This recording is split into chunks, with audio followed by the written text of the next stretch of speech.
Hello viewers, আজকে থেকে আমি ইলেকট্রিক্যালের নতুন আরেকটা প্লেলিস্ট স্টার্ট করতেছি। বেসিক্যালি এটা আমার অনেক অডিয়েন্সের রিকোয়েস্টে অ্যাকচুয়ালি এই প্লেলিস্টটা করা।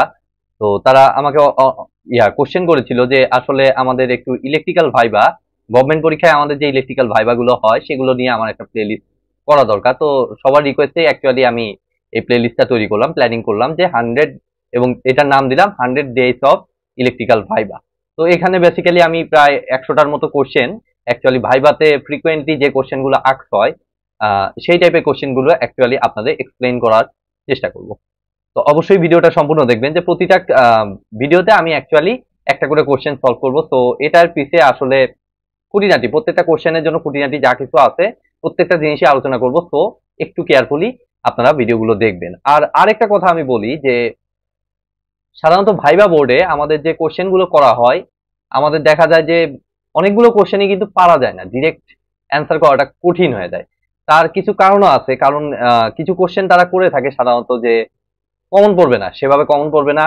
সেগুলো দেখা যায় যে তারা প্র্যাকটিক্যালি কাজ করতে করতে যে প্রবলেম গুলো ফেস করে সেগুলোর উপর বেস করেও অনেক কোশ্চেন করে। তো সেই কোশ্চেন গুলো আসলে আপনাদের করে থাকে সাধারণত আপনাদের কনফিডেন্সটা চেক করার জন্য, বা আপনি কিভাবে কোশ্চেন গুলো ট্যাকেল করতে পারতেছেন এই জিনিসগুলো চেক করার জন্য এই কোশ্চেন গুলো সাধারণত করে থাকে। তো সেটা নিয়ে আপনারা অবশ্যই মানে ওয়ারিড হবেন না অবশ্যই। কারণ যে কোশ্চেন গুলো তারা এই ধরনের কোশ্চেন তারা করে থাকে, এটা ধরে রাখেন যে যারা অ্যান্সার করে, যারা করে তাদের কেউই সেইভাবে অ্যান্সার করতে পারে না, মানে প্রপার অ্যান্সারটা দিতে পারে না। তো এটা, তো আপনাকে যে কাজটা করতে হবে এই ধরনের কোশ্চেন গুলো করলে আসলে কথা চালায়া যাইতে হবে যেভাবেই হোক। মানে সিচুয়েশন ওয়াইজ এই জায়গাটাই আপনাকে উপস্থিত বুদ্ধিটার প্রমাণ দিতে হবে যে এই কোশ্চেন গুলো আসলে কিভাবে করা যায়, আর যেগুলো কমন পড়ে যাচ্ছে সেগুলো তো আপনি অ্যান্সার করতেই পারবেন। ঠিক আছে, তো দেখুন এখন আমি এই কোশ্চেনটা, আজকের ফার্স্ট কোশ্চেনটা হচ্ছে আমাদের, why CT secondary is kept closed. তো সিটিটা আসলে ভাইবা বোর্ডের পাওয়ার সেক্টরে ভাইবা জন্য খুবই ফেভারিট একটা কোশ্চেন। কারণ কারেন্ট ট্রান্সফর্মার, সিটি ফুল ফর্মটা হচ্ছে কারেন্ট ট্রান্সফর্মার। কারেন্ট ট্রান্সফর্মারটা ব্যাপকভাবে আমাদের পাওয়ার সিস্টেমে ব্যবহার করা হয়। ঠিক আছে, এই কারেন্ট ট্রান্সফর্মারের মাধ্যমেই মানে প্রথমে পাওয়ার সেক্টরে যে আমাদের যে কাজটা, মিটারের কাজটাই বেশি আমাদের করতে হয়। যাই হোক, এখানে কিন্তু আমাদের এই কারেন্ট ট্রান্সফর্মারের পার্ট আছে, যার জন্য এটা অনেক বেশি ইম্পর্টেন্ট। তো কারেন্ট ট্রান্সফর্মার কিভাবে কাজ করে এটা নিয়ে কিন্তু আমার একটা ভিডিও এই রিসেন্ট আমি দিয়েছি, 3 ফেজ ট্রান্সফর্মার প্লেলিস্টে গেলে সেই ভিডিওটা আপনারা পাবেন। তো সেটা কিভাবে কাজ করে সেটা নিয়ে আমি অলরেডি আলোচনা করেছি, তারপরেও একটু করে আজকে বলি। তো এটা বুঝতে পারলে অ্যাকচুয়ালি আমাদের এটা অ্যান্সার করা মানে ওইটার সাথে রিলেটেড, হয়তো ডিরেক্টলি মিলবে না বাট কিছুটা হলেও রিলেটেড। তো আমাদের বেসিক্যালি আমরা যে কাজটা করি কারেন্ট ট্রান্সফর্মারে, সেটা হচ্ছে যে আমাদের, মনে করুন আমি এখান থেকে একটা সাপ্লাই আমি দিচ্ছি, সেই সাপ্লাইটা আমি লোডে সাপ্লাই দেওয়ার জন্য যে কাজটা করি কারেন্ট ট্রান্সফর্মার, সেটা হচ্ছে আমরা সরি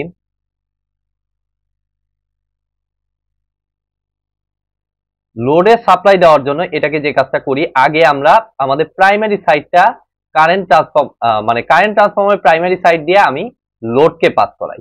ঠিক আছে, কেন কি কারণে সেটা কিন্তু আমার ওই কারেন্ট ট্রান্সফর্মারের বেসিক ভিডিওটা আপনারা দেখলেই বুঝতে পারবেন। ঠিক আছে, তো এটা যেহেতু আলাদা কোশ্চেন যার জন্য আমি ওইটা হয়তোবা অতটা বিস্তারিত ভাবে বলতেছি না, জাস্ট প্রাইমারিলি আমি যেভাবে বলা দরকার সেভাবে আমি এখানে দেখিয়ে দিচ্ছি। তাহলে এই দেখুন, এই যে সোর্স থেকে আমি যে ইয়াটা পাচ্ছি সেটাকে আমি ট্রান্সফরমারের প্রাইমারি ওয়াইন্ডিং এ কানেক্টেড করে দিব। দেন আমাদের সিটিতে কি ঘটনা ঘটে, প্রাইমারিতে কয়েল কি হয়, ওয়াইন্ডিং কম থাকে না বেশি থাকে? আমার সিটিতে হচ্ছে সেকেন্ডারিতে আমাদের কারেন্ট কম পাই, তার মানে ভোল্টেজ বেশি থাকে, তার মানে এখানে কয়েলটা কম থাকে। ঠিক আছে, কয়েলের মানে টার্নস নাম্বার কম থাকে। দেন এখান থেকে যে ইয়াটা বের হলো সেটাকে আমরা সরাসরি লোডে পাঠিয়ে দিই।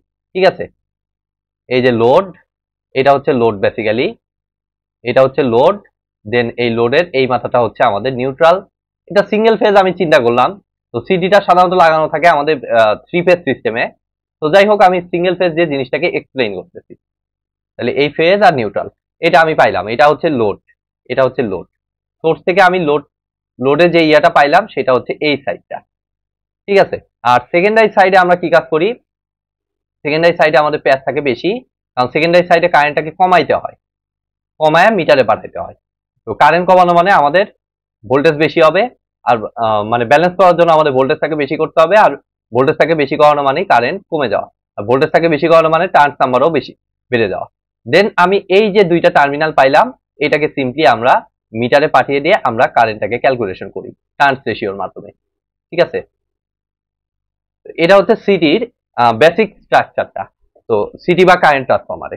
ঠিক আছে, তো এখন আমি মনে করলাম যে আমি সিটির যে সেকেন্ডারি, তাহলে প্রাইমারি হচ্ছে এটা, প্রাইমারি কয়েল হচ্ছে এটা, আর সেকেন্ডারি কয়েল হচ্ছে এটা। ঠিক আছে, তো এখন আমি যে কাজটা করব, যে আমি যে এখানে যে কাজটা করব সেটা হচ্ছে আমাদের প্রাইমারি সেকেন্ডারি সাইডটা আমি এখন ওপেন করে দিব। এখানে বলছে কেন ক্লোজ রাখতে হয়, আমাদের কিন্তু এখন কিন্তু ক্লোজই আছে। দেখুন এই যে অ্যামিটারের মাধ্যমে আমি কিন্তু সার্কিটটা কমপ্লিট করলাম। এখন যদি আমি এটা ওপেন রাখতাম তাইলে আমাদের কি ঘটনা ঘটতো, এই জিনিসটা হচ্ছে আমার আলোচনার বিষয়। আর একটা জিনিস আমি বলি, পাওয়ার ট্রান্সফরমারের সাথে কারেন্ট ট্রান্সফরমারের পার্থক্য, এটাও আপনাকে কোশ্চেন করতে পারে। তো পার্থক্য বেশ কয়েকটাই আছে, তার ভিতর সব থেকে কি যে পার্থক্যটা, মানে মূল যে পার্থক্যটা, সেটা হচ্ছে আমাদের পাওয়ার ট্রান্সফরমারে কিন্তু আমাদের লোডটাকে লাগাইতে হয় সেকেন্ডারিতে। ঠিক আছে, লোডটাকে লাগাইতে হয় ট্রান্সফরমারের সেকেন্ডারিতে, আর লোডটাকে সেকেন্ডারিতে লাগাইতে হয়। আর এইখানে আপনার কারেন্ট ট্রান্সফরমারে কি দেখতে পাচ্ছেন, লোডটাকে কিন্তু প্রাইমারিতে লাগানো হচ্ছে। ঠিক আছে, তো এটাই কিন্তু আমাদের মেইন পার্থক্যটা। তো কেন পাওয়ার ট্রান্সফরমার কোনটা আমি বুঝাইলাম, যেটা ম্যানুয়াল নর্মাল আমাদের যে গতানুগতিক যে ট্রান্সফরমার গুলা সেগুলা। তো এখানে আমাদের যে প্রাইমারি, আর এটা হচ্ছে আমাদের সেকেন্ডারি, এটা হচ্ছে পাওয়ার ট্রান্সফরমার। এই পাওয়ার ট্রান্সফরমারের সেকেন্ডারি সাইড, এই সেকেন্ডারি সাইডে কিন্তু আমরা সচরাচর লোডকে লাগিয়ে থাকি। বাট এইটার ক্ষেত্রে কিন্তু আপনারা দেখতে পাচ্ছেন প্রাইমারিতে লোডটাকে লাগানো হচ্ছে। কেন, কি কারণে লাগানো হচ্ছে, সেটা কিন্তু আমার এই কারেন্ট ট্রান্সফরমার কিভাবে কাজ করে সেই ভিডিওতে আছে। তো আমি এখন আলোচনা করব হচ্ছে আমাদের এই পার্টটা, আমাদের কেন ক্লোজ রাখতে হয়। তো দেখুন, আমি কথার কথা, আমি এই সাইডটা এখন মনে করুন যে আমি, আচ্ছা আমি এভাবেই ফার্স্টে চিন্তা করতেছি, এটা হচ্ছে আমাদের ক্লোজ কন্ডিশন। তো ক্লোজ কন্ডিশনের জন্য আমাদের এখানে যে আইডিয়াটা ফার্স্ট অফ অল আমাদেরকে জেনারেট করতে হবে সেটা হচ্ছে আমাদের ফ্লাক্স। এই ফ্লাক্স থেকে আমি প্রত্যেকটা জিনিস ইয়ে করার চেষ্টা করতেছি। তাহলে ফ্লাক্স হচ্ছে আমাদের প্রাইমারিতে যে ফ্লাক্সটা ইনডিউসড হচ্ছে, সেই ফ্লাক্সটা আমি মনে করলাম ইলেকট্রোম্যাগনেটিক ইন্ডাকশনের কারণে যে ফ্লাক্সটা ইনডিউসড হচ্ছে সেটাকে আমি মনে করলাম φ1। ঠিক আছে, তাইলে এখন দেখুন তো আমার ফ্লাক্স কিন্তু আবার ডিপেন্ড করতেছে হচ্ছে প্রাইমারি কারেন্টের উপরে। আমরা এই জিনিসটা জানি যে ফ্লাক্সটা সরাসরি ডিপেন্ড করে, সেটা আমরা DC generator, AC generator, DC motor, AC motor, প্রত্যেকটা ক্ষেত্রে আমরা দেখেছি flux always proportional to I. ঠিক আছে, কারেন্ট যত বেশি হবে ফ্লাক্স তত বেশি প্রডিউস হবে। ঠিক আছে, তো এখানে কি ঘটনা ঘটতেছে দেখুন, আমাদের কিন্তু আমাদের φ1 হচ্ছে আমাদের প্রাইমারি ফ্লাক্স আমরা ধরতেছি। তাইলে প্রাইমারি ফ্লাক্সটা আমাদের প্রাইমারি কারেন্ট, যেটাকে আমি I1 ধরলাম, এই যে এটা হচ্ছে আমাদের প্রাইমারি কারেন্ট I1, যেটাকে আমি ধরলাম। তো φ1 ইজ প্রপোর্শনাল টু, আমি বলতে পারতেছি কি, I1। তো একইভাবে আমাদের কিন্তু প্রাইমারিতে যেমন ফ্লাক্স ইনডিউস হবে, সেকেন্ডারিতেও আমার কয়েল আছে। তো এখানেও আমার অ্যাকচুয়ালি ফ্লাক্সটা ইনডিউস হবে। এই ফ্লাক্সটার প্রকৃতিটা হচ্ছে আমাদের প্রাইমারি ফ্লাক্সকে কিন্তু সে অপোজ করবে, যেটা আপনারা লেনজের ফর্মুলা অনুযায়ী আপনারা কিন্তু জানেন। এইচএসসি থেকে আপনারা লেনজের ফর্মুলাটা করে আসতেছে, লেনজের ল, অ্যাকচুয়ালি এটার নাম নট লেন্স ফর্মুলা। লেনজের ল অনুযায়ী আমাদের কিন্তু এইখানে তৈরি হওয়া মাত্র, ভোল্টেজ তৈরি হওয়া মাত্র এটা মানে তৈরি হওয়ার কারণটাকে কি করে, অপোজ করে। যার কারণে এই φ2টা কিন্তু φ1 এর বিপরীতমুখী। তো φ2টা আবার কি, এই সেকেন্ডারি কারেন্টের উপর ডিপেন্ড করতেছে φ2 ফ্লাক্সটা। তো যখন আমি এরকম ক্লোজ থাকতেছে তখন আমাদের I2টা থাকতেছে, খেয়াল করে দেখুন আমাদের I2টা থাকতেছে। তাহলে φ2 ইজ প্রপোর্শনাল টু, আমি বলতে পারতেছি কি, φ2 ইজ প্রপোর্শনাল টু, আমি বলতে পারতেছি I2, এই জিনিসটা বলতে পারতেছি। তো এটা কিন্তু ক্লোজ কন্ডিশনে আমি দেখাচ্ছি এখন। তাইলে আমাদের এই যে এই মাঝখান দিয়ে যে কোডটা, এইখানে শুধুমাত্র দেখতে হবে আমাদের কোডটা। ঠিক আছে, তো এই যে মাঝখানে এই কোডটা, এই কোডটাতে কিন্তু আমাদের যে টোটাল ফ্লাক্স, যেটাকে আমি বলতেছি হচ্ছে ফাই, সেই ফ্লাক্সটা হচ্ছে আমাদের অ্যাকচুয়ালি কি, φ1 মাইনাস φ2। ঠিক আছে, কেন এই মাঝখানে মাইনাস হইলো, কারণটা তো আমি বলেই দিলাম।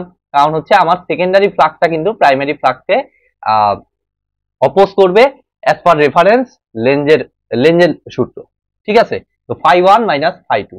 তাইলে আমরা দেখতে পাচ্ছি যে এখানে φ1 থেকে প্রথমে যে ফ্লাক্সটা ইনডিউসড হচ্ছে সেই ফ্লাক্সটা অনুযায়ী আমাদের প্রথমে যে ফ্লাক্সটা ইনডিউসড হচ্ছে সেটা হচ্ছে φ1। মনে করলাম এটা আমাদের φ1 এর ভ্যালুটা, কথার কথা আমি মনে করলাম যে 5, কথার কথা φ1 এর ভ্যালু 5, আর φ2 এর ভ্যালুটা আমার মনে করলাম যে কথার কথা মনে করলাম এটা হচ্ছে 4। তাইলে আমাদের নেট ফ্লাক্সটা কত হচ্ছে, নেট ফ্লাক্সটা কিন্তু আমাদের হচ্ছে 5 মাইনাস 4, 1। এই যে এই দুইটার ইয়াতে যে নেট ফ্লাক্সটা হচ্ছে, এইটার কারণেই কিন্তু আমাদের কোর লস কম্পোনেন্ট গুলো চলে আসে, অর্থাৎ কোরের ভিতর দিয়ে কারেন্ট প্রবাহিত হয়, যেটাকে আমি আইসি দ্বারা প্রকাশ করলাম। অর্থাৎ ফাই এর ভ্যালু 1 মানে এখানে হচ্ছে আমাদের কোর লসটা, এটার সাথে একটা আবার কনস্ট্যান্ট ফ্যাক্টর আছে। তো আমি আইসির ভ্যালু অ্যাকচুয়ালি জানি না, তো আমি মনে করলাম ফাই এর ভ্যালু 1 এর জন্য আইসির ভ্যালু একটা আছে। মনে করুন যে আইসি একটা ভ্যালু আছে, কোর কারেন্ট যেটাকে আমি আইসি দ্বারা প্রকাশ করতেছি, সেই কারেন্টটাকে আমি মনে করলাম আইসি। ঠিক আছে, ফাই ইকুয়াল টু 1 এর জন্য কিভাবে 1 আসলো? 5 মাইনাস 4, এই যে এখান থেকে বিয়োগের মাধ্যমে 5 minus 1 equal to 4, 5 minus 4 equal to 1 আসলো। এই 1 এর কারণে আইসি একটা ভ্যালু আমি পাইলাম। এবার দেখুন আমি যে কাজটা করব, এই সেকেন্ডারিটাকে আমি ওপেন করে দিব। এখন যখন আমি সেকেন্ডারিটাকে ওপেন করে দিচ্ছি, তখন আই2 এর ভ্যালু কত হয়ে যাচ্ছে দেখুন তো, আপনারাই দেখুন। দ্বিতীয় ক্ষেত্রে আই2 এর ভ্যালু কিন্তু 0 হয়ে যাচ্ছে। তাইলে আমার নতুন ফ্লাক্সকে আমি মনে করলাম ফাই প্রাইম, আর ফাই 1 কিন্তু আগের মতোই আছে। ফাই 1 এ কিন্তু কোনো চেঞ্জ নাই, কারণ ফাই 1টা আগে 5 ছিল, এখনো মনে করুন 5ই আছে। বাট আই2টা কত আসবে দেখুন তো, আই2 ইজ ইকুয়াল টু 0, আর আই2 এর সাথে ফ্লাক্সের সম্পর্ক আমরা দেখতে পাচ্ছি সমানুপাতিক। তো আই2 ইজ ইকুয়াল টু 0 মানে আই2 ইজ ইকুয়াল টু কিন্তু 0 আসা। তো টোটাল ফ্লাক্সটা এখন হয়ে যাচ্ছে ফাই 1। তাহলে ব্যাপারটা খেয়াল করে দেখুন, আগে ছিল ফ্লাক্স হচ্ছে নেট ফ্লাক্সটা 1, এখন কিন্তু নেট ফ্লাক্সটা হচ্ছে ফাই 1 এর ভ্যালু কত ধরছিলাম, এটা হচ্ছে ফাই 1 এর ভ্যালু, আমি একটু মার্ক করে দিই। এটা ফাই 1 আর এটা হচ্ছে আমাদের ফাই 2। তাহলে ফাই 1 এর ভ্যালুটা হচ্ছে আমাদের কত, 5। তো এখন কিন্তু ফ্লাক্স আগের ফ্লাক্সের 5 গুণ প্রায়। নেট ফ্লাক্স, নেট ফ্লাক্স যেটার কারণে কোর কারেন্ট প্রবাহিত হচ্ছে, সেই কোর কারেন্টটা আমার কিন্তু এখানে যে কোর কারেন্টটা প্রবাহিত হচ্ছে ওপেন অবস্থায়, সেই কারেন্টটাকে আমি আইসি প্রাইম মনে করলাম। তাইলে আমি সিম্পলি আইসি প্রাইম, এখানে যে ডাটাটা আমি ধরছি সেটা অনুযায়ী আমাদের IC prime divided by IC is equal to আমাদের আসতেছে দেখুন 5 প্রাইম ডিভাইডেড বাই 5 বলতে পারি, যেটা মানে আমি বলতে পারি সিম্পলি 5। অর্থাৎ আগের কোর কারেন্টের প্রায় 5 গুণ কোর কারেন্ট এখন ফ্লো করবে। ঠিক আছে, তার মানে এটা কি, কোর কারেন্ট যদি এত বেশি হয় তাহলে আমার কোরটা কি হয়ে যাবে, কোরটা কিন্তু ওভারহিট হয়ে যাবে, কারণ কোরের কিন্তু অত বেশি ক্যাপাসিটি নাই, এই কোরটার কিন্তু অত বেশি ক্যাপাসিটি নাই।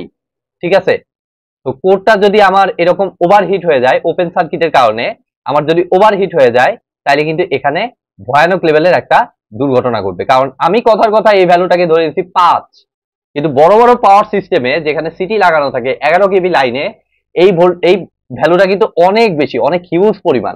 তখন দেখা যাচ্ছে যে IC prime by IC is equal to প্রায় 1000। কথার কথা আমি ধরে নিলাম 1000। এটা আপনার প্র্যাকটিক্যাল কম্পোনেন্টের উপর প্লাস অন্য অনেক ফ্যাক্টরের উপর ডিপেন্ড করবে। তার মানে কি, আপনার নর্মালি ক্লোজ থাকা অবস্থায় যে কারেন্ট প্রবাহিত হয় তার থেকে প্রায় 1000 গুণ কারেন্ট এই কোরের ভিতর দিয়ে প্রবাহিত হবে। তার মানে কি, আমার কোর কি থাকবে, একেবারে পুরে বাস্ট হয়ে ফায়ার হয়ে যাবে, ওখানে ফায়ারিং হয়ে যাবে। যে কারণে আমরা কখনো আমাদের সেকেন্ডারি সাইডটাকে ওপেন রাখবো না। সব সময় আমরা এটাকে সাধারণত আমাদের মিটার কানেকশনের মাধ্যমেই রাখা হয়। তবে খেয়াল রাখতে হবে, মিটারটা যদি নষ্ট হয়ে যায় কোনো কারণে, নষ্ট হয়ে যদি এটাকে ওপেন সার্কিট হয়ে যায়, তখন কিন্তু ভয়াবহ লেভেলের দুর্ঘটনা ঘটতে পারে। ঠিক আছে, সো প্রপার সেফটি এখানে মেনটেন করে আমাদের কিন্তু কাজ করতে হয়। ঠিক আছে, তো এই কারণে বেসিক্যালি আমাদের সিটি সেকেন্ডারিটা ক্লোজ রাখতে হয়, কখনো ওপেন আমরা রাখতে পারবো না, রাখলে আমাদের ভয়াবহ দুর্ঘটনা ঘটবে। ঠিক আছে, সো এটা সেফটি রিলেটেড ইস্যু, যার কারণে এই কোশ্চেনটা ভাইবা কোশ্চেন হিসেবে খুবই ফেভারেট তাদের, এবং খুবই ইম্পর্টেন্ট একটা কোশ্চেন, 1 নাম্বার কোশ্চেন হিসেবে আমি তাই এটাকেই মার্ক করছি এবং তার উত্তরটা আমি দিয়ে দিলাম। এখন আমি অনেক ইকুয়েশন অনেক কিছু এক্সপ্লেইন এখানে করেছি। ভাইবা বোর্ডে নিশ্চয়ই আপনি 13 মিনিট, এই যে 14 মিনিট ধরে আমি এক্সপ্লেইন করলাম, তার কারণ আপনাদের বুঝানো, জিনিসটার কি কনসেপ্ট আপনাদের মাথায় ঢুকিয়ে দাও। বাট আপনারা অ্যান্সার করার জন্য এত সময় আপনারা পাবেন না, আপনারা শর্টকাটে খুবই সুন্দরভাবে প্রেজেন্টেবল করে আপনাকে কিন্তু এই অ্যান্সারটা দিতে হবে। আমি যথেষ্ট পয়েন্ট আমি দিয়েছি, এই কি ফ্যাক্টর গুলোকে মাথায় রেখেই আপনাকে কিন্তু অ্যান্সার করতে হবে। ঠিক আছে, তো আজকের মতো ভিডিওটি আমি এখানেই শেষ করছি। ভিডিওটি যদি ভালো লেগে থাকে অবশ্যই ভিডিওতে একটি লাইক দিবেন, বন্ধুদের সাথে বেশি বেশি শেয়ার করবেন, আর চ্যানেলে নতুন হয়ে থাকলে অবশ্যই চ্যানেলটি সাবস্ক্রাইব করবেন। ধন্যবাদ।